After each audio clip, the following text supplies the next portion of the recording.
A few months ago, a new company named Vin Cube emerged seemingly out of nowhere with a video on social media showcasing a new 4x4 with insane corner cutting like never seen before, sparking curiosity within the cubing community. This was big news as there hadn't been a major 4x4 release in 4 years, with the last major 4x4 release being the YJ which was released in May of 2020. Now that this cube is out and I've gotten my hands on this cube and gotten a chance to play with it, let's give it a review. Is it really worth all the hype?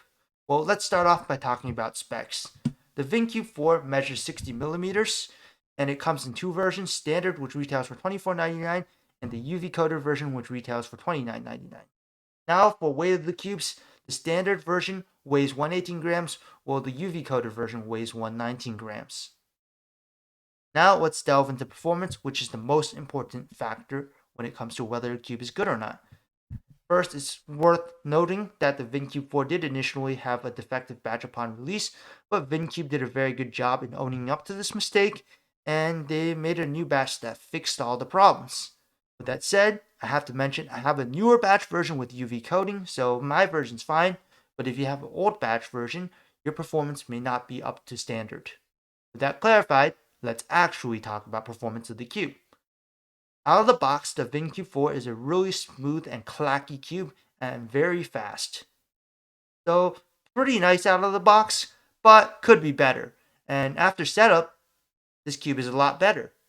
It's a lot more soft and smooth and more controllable. Now, onto corner cutting. Corner cutting is what got this cube its claim to fame.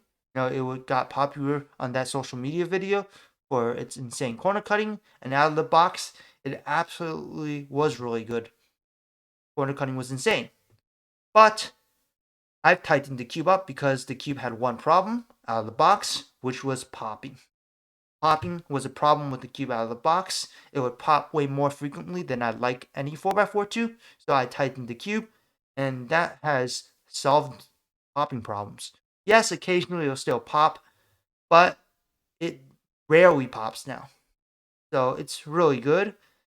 It sacrificed a little bit of corner cutting, but it's still the best corner cutting 4x4 out there in the market. So really good. Now let's talk about lockups, as that is a frequent problem when it comes to big cubes. And I'm going to say, this cube doesn't lock up very much, which is really nice for a 4x4. I'm really impressed by how few lockups there are, and that's because this cube has really good corner cutting.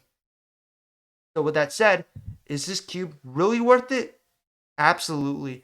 I've been able to do really good on this cube. I've gotten a lot of PBs with this cube. I highly recommend this cube if you're in the market looking for a new 4x4. It is by far the best 4x4 on the market and at a really reasonable price. It's only $5 more than the MGC, half the price of the Aosu WRM. So it is clearly the choice for anyone looking for a 4x4. If you're interested in getting this cube, I have links to get this cube in the description. At the cubicle, you can use discount code CUBE at checkout for 5% off all orders.